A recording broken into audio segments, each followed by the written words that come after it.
আমাদের রাজ্যে বাংলাদেশের সঙ্গে যে সীমান্ত তার অনেকটা জায়গা কাঁটাতারহীন। তো যেহেতু দেশের পশ্চিম সীমান্তে সেখানে উত্তেজনা বেড়েছে, তো এখন এই মালদার সুখদেবপুরের মানুষ তারাও চাইছেন যে যে জায়গায় কাঁটাতার নেই সেখানে কাঁটাতার দেওয়া হোক।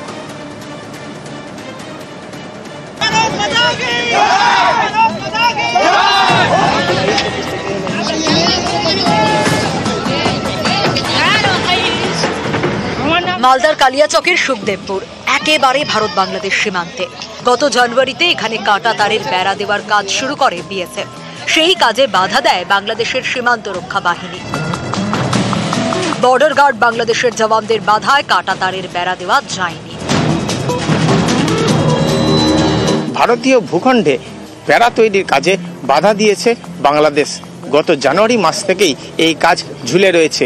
পাকিস্তানের সঙ্গে ভারতের যুদ্ধ পরিস্থিতিতে ফের কাঁটাতারের বেড়া তৈরির দাবিতে সরব সুখদেবপুর, কারণ তারা মনে করেন যে যত দ্রুত এখানে কাঁটাতারের বেড়া তৈরি হবে ততই নিরাপদ হবে সুখদেবপুর। এই ফাঁকা জায়গা দিয়ে অনেক সময় বাংলাদেশের দুষ্কৃতীরা আসে, অনেক সময় চোরাচালান কারবার হয়।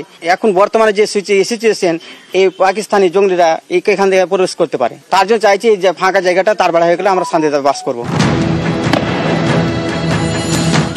পেহেলগাঁওয়ে জঙ্গি হানার থেকেই উত্তপ্ত ভারত পাক সীমান্ত।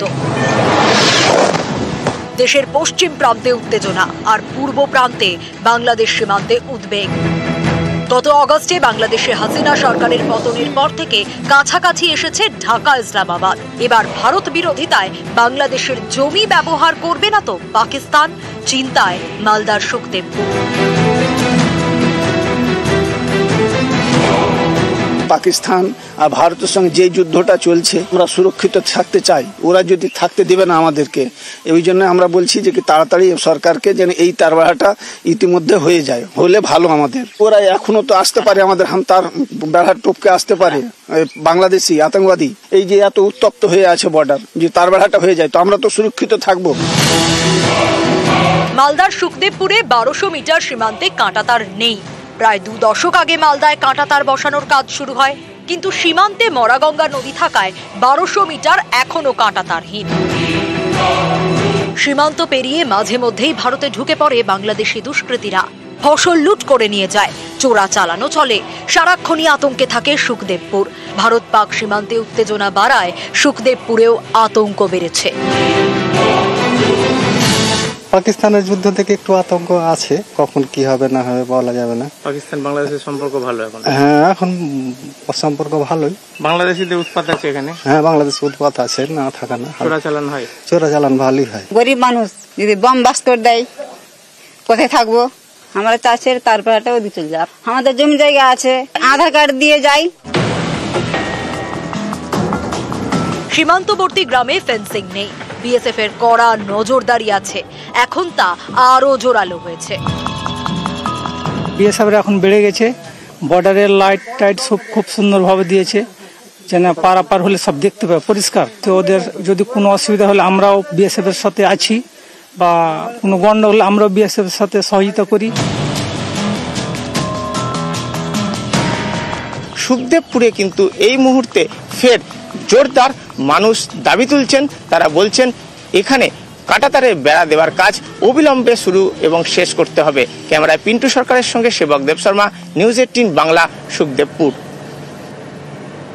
পাকিস্তানের ভরসা বাংলাদেশ। যদি বাংলাদেশের দিক থেকে কোনো রকম কোনো আক্রমণ আসে, মেখলিগঞ্জের কৃষকরা সীমান্ত লাগোয়া অঞ্চলে যেখানে তাদের চাষির জমি রয়েছে সেখানে তারা চাষ করতে যেতে ভয় পাচ্ছে। তো বিএসএফ তাদের কনফিডেন্সে নিচ্ছে, বিএসএফ তাদের ভয় কাটানোর চেষ্টা করছে। আর সেই জন্যই বিএসএফ পুলিশ তারা মেখলিগঞ্জের কৃষকদের সঙ্গে বৈঠক করেছে। বলছে দল বেঁধে চাষ করতে যান আপনারা যদি ভয় থাকে। 16ই এপ্রিল শীতলকুচির এক কৃষককে তুলে নিয়ে যাওয়া হয়, পরে বিজেপির সাহায্যে বাংলাদেশের দুষ্কৃতীদের বিরুদ্ধে অভিযোগ করা হয়।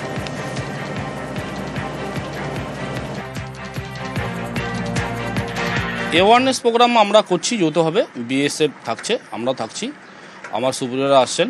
বিভিন্ন গ্রামে গিয়ে আমরা বর্ডার যে লাইনটা আছে, বর্ডার লাইনটা যাতে ওরা পেরিয়ে না যায়, বা বর্ডার লাইনে কাজ করতে গেলে যেন সতর্কতাভাবে কাজ করে, লোকাল পাবলিককে আমি সেইটা অবগত করেছি। ফেক ভিডিও আসছে, ফেক ভিডিও দেখে যাতে ওরা অযথা গুজব না করে সেই ব্যাপারে আমরা তাদের সচেতন করে দিই। যারা চাষ করতে যাবে তাদের বলেছি যে আপনারা যাবেন যখন অনেকজন মিলে যাবেন এবং বিএসএফকে বলে যাবেন